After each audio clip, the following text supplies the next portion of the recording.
Welcome to Corralling the Chaos podcast, where we talk publicly about the things you're worried about privately. My name is Angela Leah, and I'm your host. This is the event industry podcast for companies and crew, where we're going to dive deep into things like, what does our industry need that it just doesn't have? What are the things you want to know, but you're just too afraid to ask? And what are the biggest opportunities ahead for our industry? We're going to go deep, and nothing is off limits. Hello, and welcome back to another episode of Corralling the Chaos. Today, we're going to talk about a number of things, including decision-making and strategic thinking.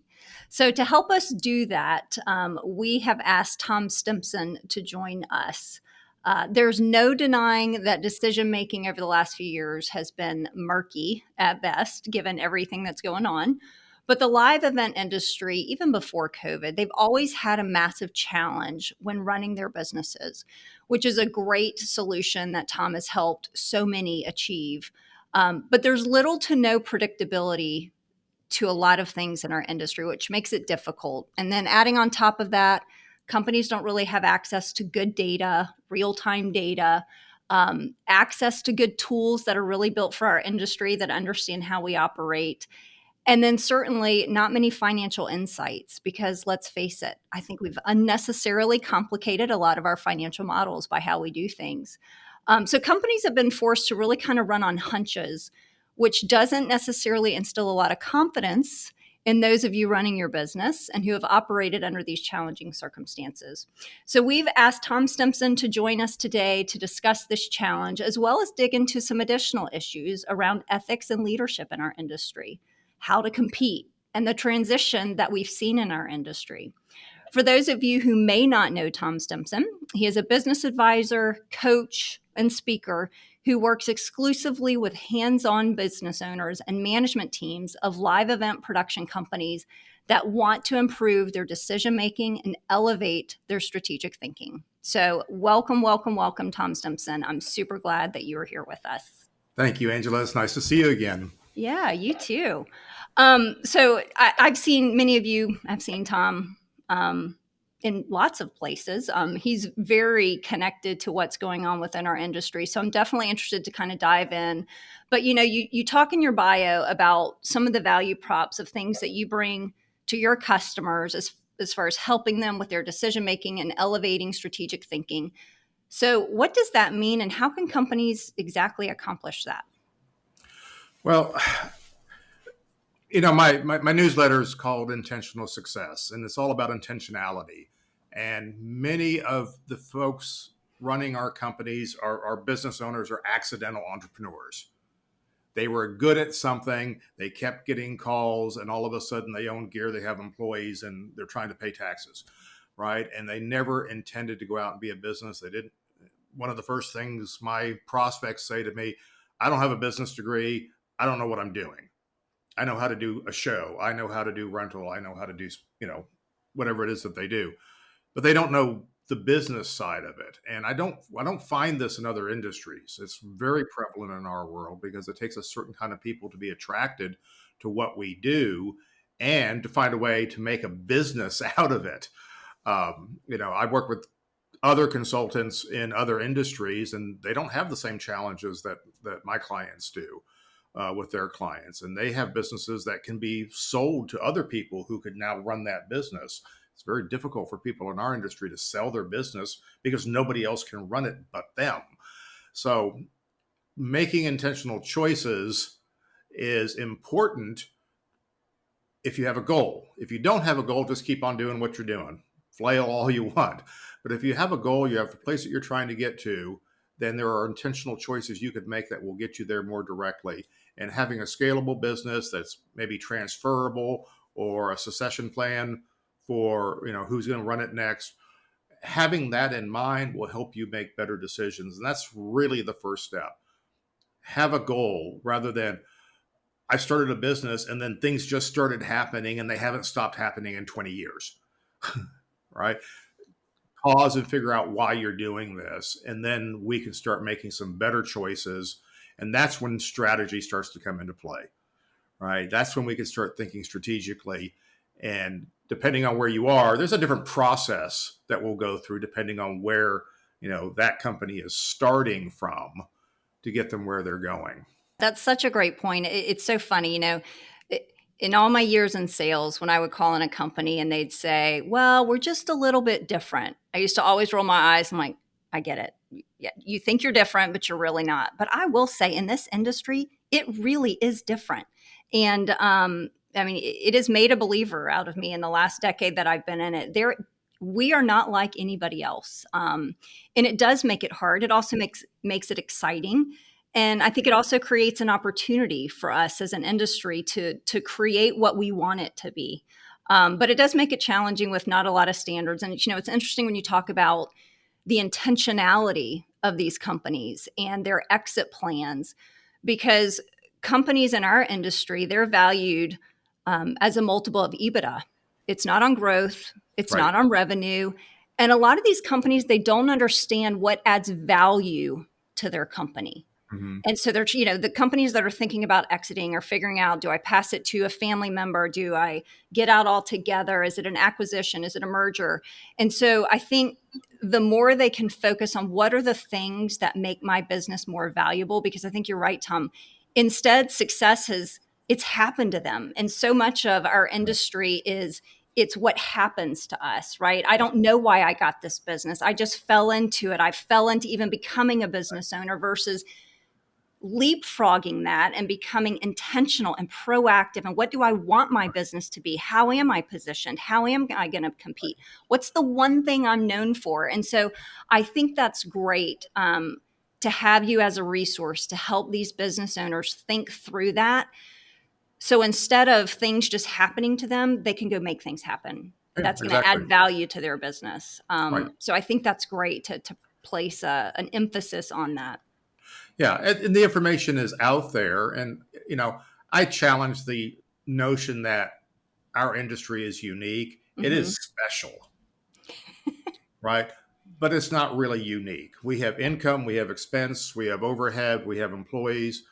We are no different from any other type of company.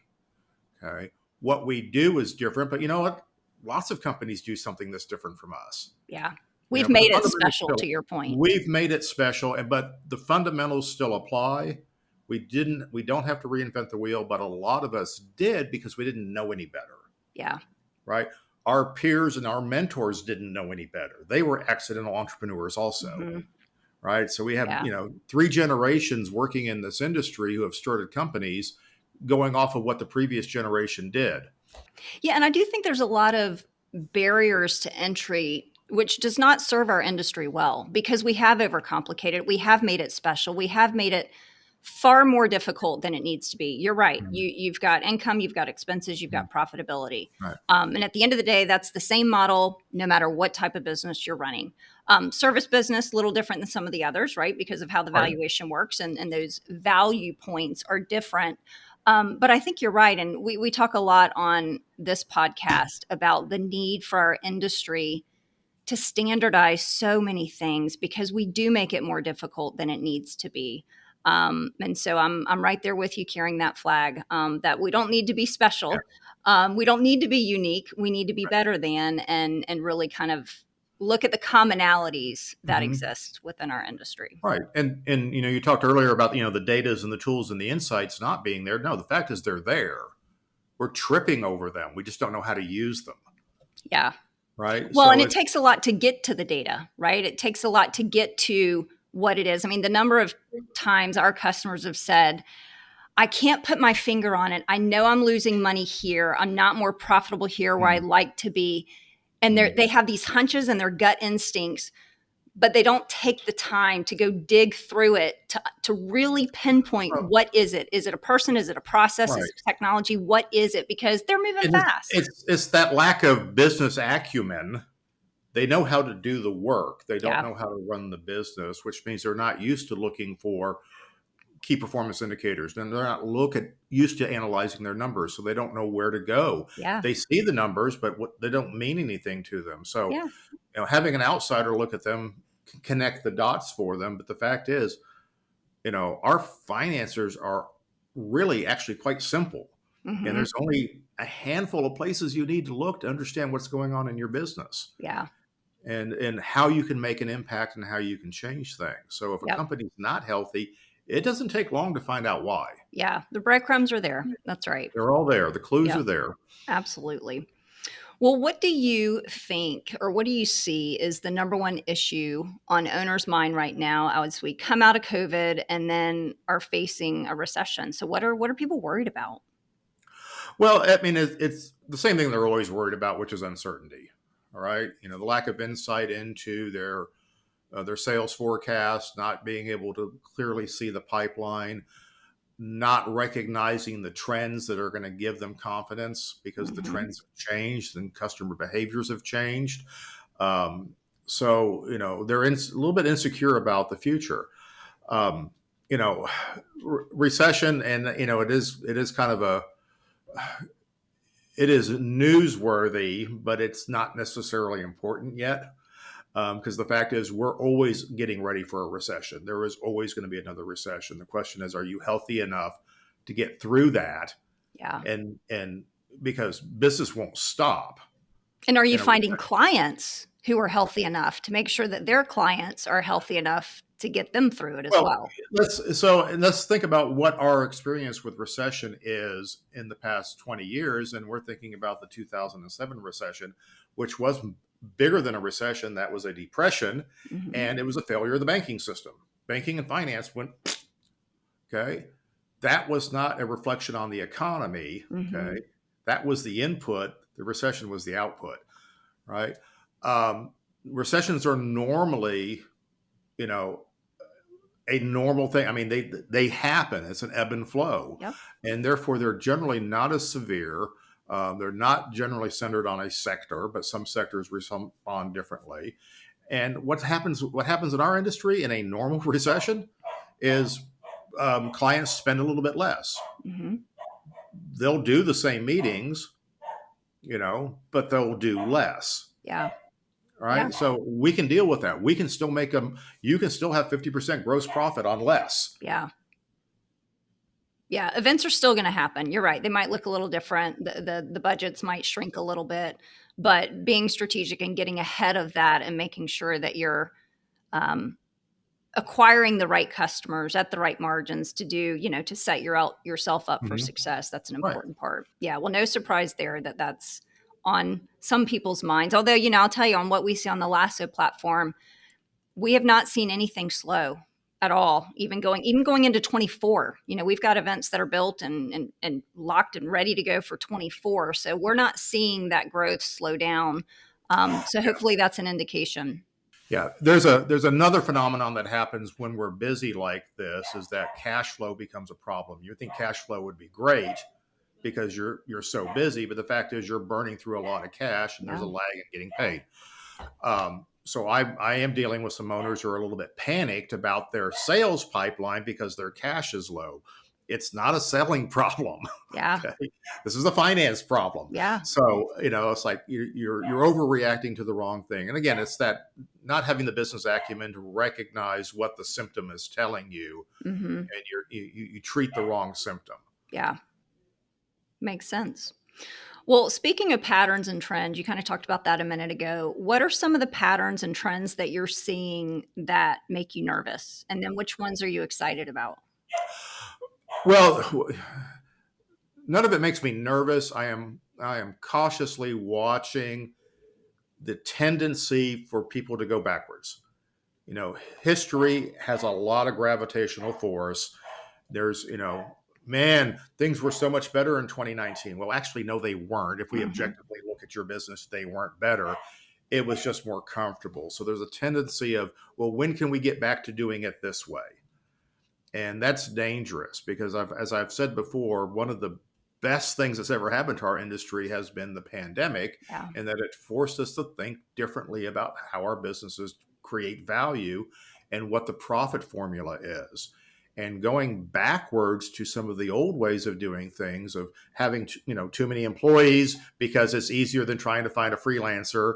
That does not solve your last minute problem, by the way. Last Hmm. minute jobs are not fixed by having more employees. Yep. It makes no difference at all.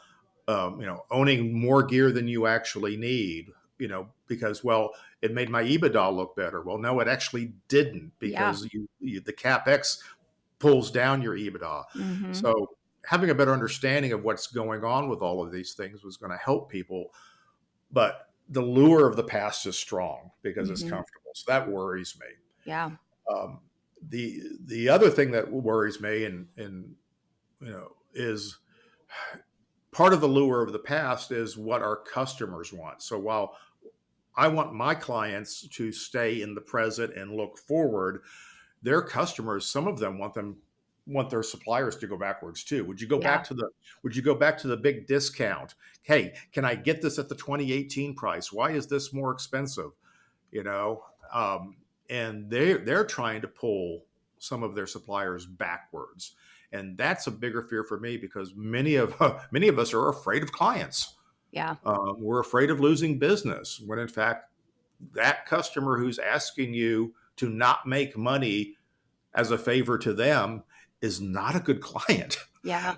Yeah. Let's go find better clients. So if we get hung up on clients who are not going to treat us fairly and are not going to help you intentionally get where you need to be, if they're not on your side, you need to go find better clients. Find better clients, and also, do a better job leading. That's what clients are hiring us to do, right? Is to be the expert, to keep them from making mistakes, and don't be Yeah. afraid to lead your client in the right way versus, again, right? There we are again, being reactive. The client says A and B, so we give them A and B, versus, hey, have you thought about C? Because A and B might be the wrong path for you, and here's why. And don't be Right. afraid to lead them to do that.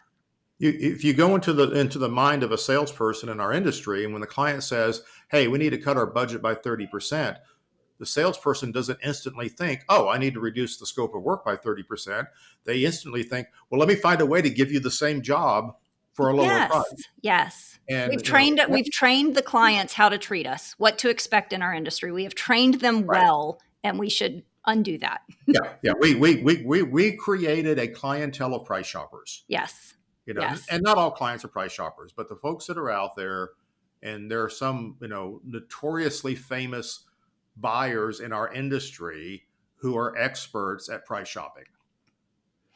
All right, I was going to save this to later, but I think we should just go here now. Let's talk about the discounts, Tom.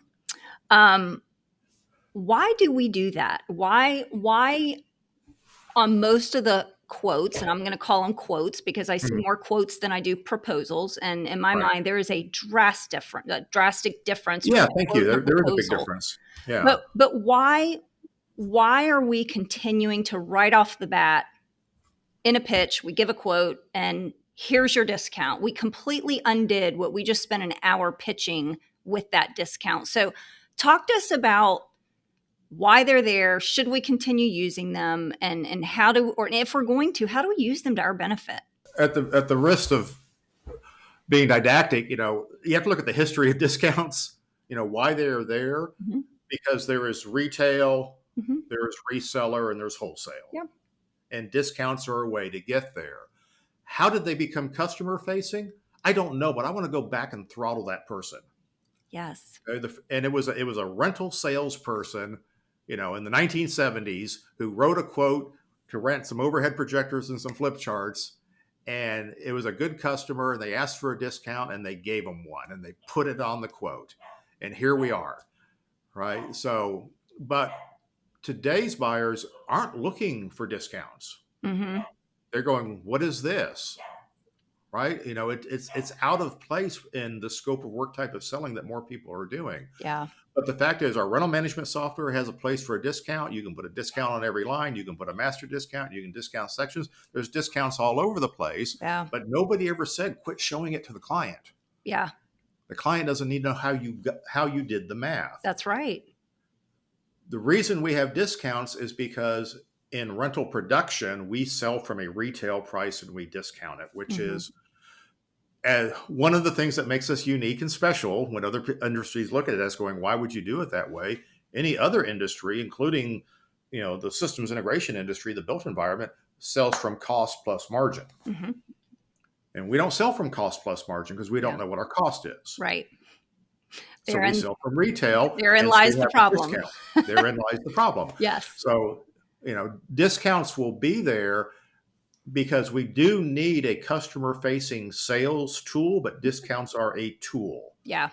And the Yep. problem with discounts is that they are a trade, and we forget that they're a trade. It just seems so embedded in the philosophy. And I just, man, if I could wave a magic wand, it would be like, let's not talk about that anymore with the discounts, because I do think it undervalues so much. But to your point, right, that's an internal mechanism, right? Like, hey, I know what my margin needs to be. Here's what it's looking at. Maybe this is a strategic client, or we'll make more in certain areas, but like, it doesn't need to be customer facing, to your point, right? It's just helping you Right. manage your Yeah. profitability internally.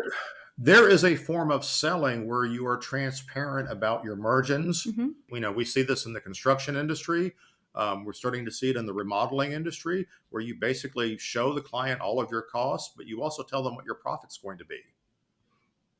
Right. So you can't dictate your profit and have this fuzzy discount thing Yeah. at the same time. Yeah. It's got to be one or the other. One or the other. Yeah. Right. So we like the accidental profit we make when things work out. And if the trade-off to get that sometimes is to show a discount, people are going to continue to show discounts. Yeah. I love that phrase, the accidental profit, because I think that's so true. Yet again, what our profitability happens to us, right? Like, oh, you look up and okay, I look backwards and that's what we did. Okay, great. I'm surprised one way or the other. I didn't know what it was going to be. To your point, there was no intentionality behind it. It was, this is what happened to me, and here's how we fared last month. It's I mean, what every rental company owner it's luck and timing, right? Oh man, we had a great month, but all the shows were on the same week. Well, we all know what that means. It was a horrible month. Right. They said, oh, we had a great month. All the shows were spread out. We're going, oh wow, you actually made some money. You're buying the drinks. That's right. Yeah. Right. Yeah, that's great. Well, do you think our industry, I've seen it evolve for sure over the 10 years that I've been in the industry, but are we still selling like a commodity, or are we getting better at selling value? Oh, we're definitely getting better at it. I mean, it's my dying wish that we will get away from commoditized selling and productization. But it's difficult, and it's difficult because you have influential buyers that want to buy that way, and so buyers are going to influence what we do. Yep. But commoditization in a service industry is a mindset. Yeah. Okay, it's not a pricing problem; it's a mindset problem. Yeah. And it's not taking the time. This is where the strategy comes in, of understanding the value that you're going to create and accepting the fact that your competitor might create value differently. Therefore, they're going to win different clients at different margins than you are, which is why I shut down discussions about competition in management meetings as quickly as they come up. Because if you're thinking about your competitor, it means you're not thinking about your customer. Right. There again, being reactive, right? Let me see how I can differ from what's already in place versus going blaze your own trail, right? Right. It's controlling what you think you can control, rather than trying to understand what you can accomplish if you just looked at it differently. The lack of focus on a target customer is a huge problem in the industry. It's a long-term fix, but that will reduce the commoditization, because commoditization is about dialing for dollars. If you're looking left and right, you're going to miss what's right ahead, right? And everyone's always looking around. What's my competition? What are they up to? And they get so focused on the quote unquote competition, they've missed what's sitting right in front of them. So I think that's a great point. Well, what do you think is the biggest opportunity for our industry right now, based on all we've been through? What's ahead? We've changed a lot. We've grown a lot. To your point, worried about going back to some of the bad habits. But what's the biggest opportunity we have right now as an industry? Oh, to be economically valuable. I mean, that's the big opportunity. One, we're not irreplaceable, which is a problem. What do you mean by that? Well, there are substitutions for what we do. There are other ways to get around it. There are other industries that parallel and overlap what our industry does. So we don't have a hold on this, right? If customers aren't happy with how we're approaching it, they'll find another industry approaches it differently. And we're seeing that. We see this in the AV integration world, in the built environment, in the IT world. IT is taking over AV in the built environment.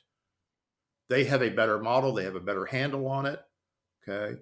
Um, they are more internal. They're more strategic. So, that's a risk for us. There's nothing on the horizon right now. But what I worry about is that we lose sight of value of where we create value because we need to protect our margins. And we're finally seeing margins, and it's been a long time. Back in the 80s and the 90s, I saw margins like I'm seeing now.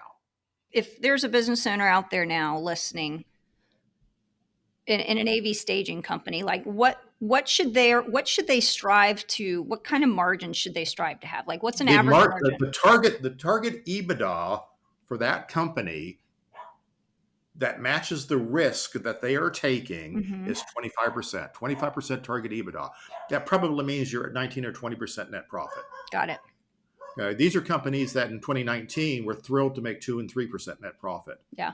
and they got 8% EBITDA. Yeah. Whoop-de-doo. Yeah. No wonder we don't get financial investors. No wonder there's not financial consolidation in the industry that profits the seller. Yeah. Yeah. So when you think about, the economic, the risk that we have, right, for somebody else coming in, what can our industry do to put ourselves on the map for investment dollars and recognition? So we talk a lot on this show where we don't have our own SIC code. We don't have our own NAICS code. There's not a lot of investments of venture-backed companies, PE-backed companies. It's a lot of SMBs, but there's not a lot of investment dollars in our industry because I feel like it's so misunderstood on what that means. So, what can we do as an industry to put ourselves on the map for those sorts of things? Uh, be profitable and look less risky. I mean, What does that's, I look mean, what does look less risky mean? well, if you're making 25% EBITDA, you'd look less risky, Uh huh. right? If you have a bad quarter, it's not that big of a deal. If you're making 8% EBITDA and you have a bad quarter, your risk is huge. Okay. The fact is, our liability risk is huge. We have workers in temporary situations. You know, there's so many risks out there. We're shipping equipment across a continent. Okay. It's may look sexy, but the fact is, people are going, oh my goodness, your insurance rates must be horrific. How much equipment do you think you want to buy? You want to buy how much gear? You know, Financial people look at our industry and go, you guys are crazy. You're doing all of this and you're assuming all this financial risk, not to mention, risk in your execution for what profit? So yeah, you want investment? You want to have a seat at the table? Generate some profit. Yeah.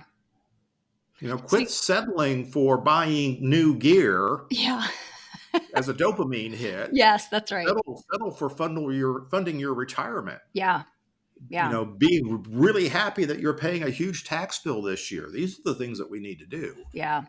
So when you talk about taking risks, to me, there's good risks and there's bad risks, right? And I think that correlates with leadership because I think strong leaders are the ones who pave the way. They take calculated risks, right? They are, I mean, small business owners, period. If you own a business today, kudos, right? That takes guts. It takes courage. That is a risk. But I want to kind of shift gears to talk about leadership in our industry because I feel like we're hungry for more of it, for more people to take the risks, do the unpopular thing, sell in a different way, make the tough decisions, kind of draw their line, have the business acumen, invest in themselves. So, what can our industry do to establish more leaders when it comes to innovation, thought leadership, courage to think differently, lobbying for our industry, creating an industry of ethics and professionalism, the things that, are easy to say, but, when Right. that decision comes in that moment, are you going to Well, have the ethics to I think walk the away leadership's from a out piece there. of business that's maybe I mean, bad for your it's team, there. I but good think. for your profitability? That's what I mean by leadership. Well, I think the leadership's out there. I mean, it's there. I think what you're really talking about is what's the forum for leadership. Where can the leadership manifest? Why should they? What's the reward in it? Yeah. Yeah. right? Where's the community of leaders? Yeah, you're right. There are some, you're absolutely right. There's some tremendous leaders out there, Right, but there isn't right. to your point, a community, a Yeah. forum, um, a place even for leaders to go, right? Like they're in this silo making these decisions and versus having peers that are right there with them, right? Doing that. And as I always say to my kids, safety in numbers, right? When you've got more people moving in the right direction, making the right decisions, that's where you get that momentum. We there is a void. I mean, I agree with you. I understand what you're saying. There is a void on places for this to happen. In the past, we've had manufacturer-led forums that would bring leaders together. The Barco Rental Partner Meeting was a great event for decades, for 2 decades, where the biggest players, the biggest thought leaders in the industry got together to look at product, right, and drink manufacturers' liquor, but they really got there to network and talk about the industry, and we don't have that. Avixa, then Infocom, before then ICIA, was had a much higher density of rental and event people in it. They're diluted now. So Avixa is really more focused on the built environment. So it's not providing a forum anymore. So we don't have a trade association that provides the right trade association that provides that forum. Manufacturers have cut way back on what they're willing to invest to create these things because they're putting money into branding in a different way. Uh, so there's a void that needs to be filled. But if it doesn't benefit, it's simply not going to manifest. What would be the benefits of a leadership? You called it a forum, right? Like a Right. place, a trade alliance, whatever it might be. Like where would a leader find benefit from those things? What are some of the areas? If you look at other industries, in the theatrical and entertainment side of the world, they have ESTA.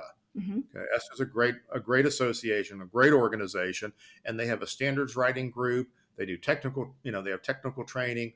They have all sorts of things. They're not really strong into the business world, but they're creating a forum where business owners do get a chance to network. Okay, even though that is not their primary focus. Um, you know, Back and there was a time when that's kind of what ICIA looked like Hmm. for the rental side of the industry or the live event side of the industry. So the benefit for companies is one, they get some best practices and knowledge, which going back to your earlier point, everybody thinks we're in a unique industry. So how could there be a best practice? Trust me, there are best practices. I've been pounding that. I've been writing them. I've been sharing them and Yeah. teaching them and changing and updating them for a couple decades now. So I think it's that vacuum is going to pull some people in. Will it be led by the production companies? Will the big players get together and say we need to help everybody? Hmm. Rising tide lift all boats. Yes. That would be awesome, and I think that would be welcome. Will a trade association um, invest in this space? Well, a group of manufacturers get together and try and do the same thing. There's a lot of ways to do it, but I can't, I don't see anything starting at the moment. Yeah. Yeah. Certainly an opportunity for Yeah. sure and something needed. One last question for you before we wrap up. Mhm.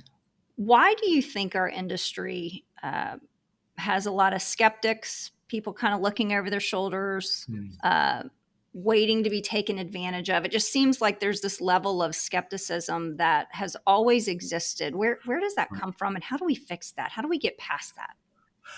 I don't know. I think you're alluding to, there's an underlying ethics issue here, which I don't think is unique to our industry. Every industry has ethics challenges, and people have different understanding of what is ethical and what's not. I come from a transparent world. I think everything's transparent. My ethics are transparency, and I'm going to do what I said I was going to do. And I don't, if, and I'm going to do it better. And I'm happy to show you how I do it. I defy you to do it as well as I do it, but knock yourself out. That's my business ethics. Other people think that everything has to be a secret. And I think this secretiveness, this goes back to the same people who are always looking at their worried about their competition, you know that these are all secrets. Well, they're not secrets. Okay, and the fact is, even if you had their secrets, is it going to change what you do? Right. So I think as people start to understand, and this goes back to that community, having that thought leadership where information is freely shared, we'll start to realize that there aren't that many secrets. And, in my practice and in my, videos and webcasts and everything, I share a lot of secrets because they're not secret. Right. It's just information, and you're going to use it and use it, to your advantage. They're going to use it to their advantage, and you're not going to do the same thing. It's it's up to you to figure out the right way of doing things. Now, how did we get here? It's because we're a cottage industry. Okay, I mean, I hate to say mom and pop. We're a bunch of mom and pops. Again, all these accidental entrepreneurs. And when you're a small business and you don't win a job, which is not the same as losing a job, when you don't win a job because your competitor won a job, your inclination is to mistrust the competitor. It's like, okay, now how can I do my next job without my competitor seeing what I'm doing, right? And then you start this vicious cycle of being secretive. Really, it's not a secret if your proposal sucked. That's a good way to put it. Yeah, you're right. Right, We own our success and our failures, right? It has nothing to do right. with our So competition. We are in control. yeah, if your quote was off the mark, that's not actually a secret. Yeah. Right. And that had nothing to do with your competitor either. They didn't Right. cause that. And if the client shared your quote with your competitor, maybe they shared their your competitor's quote with you. Right. You know. Yeah.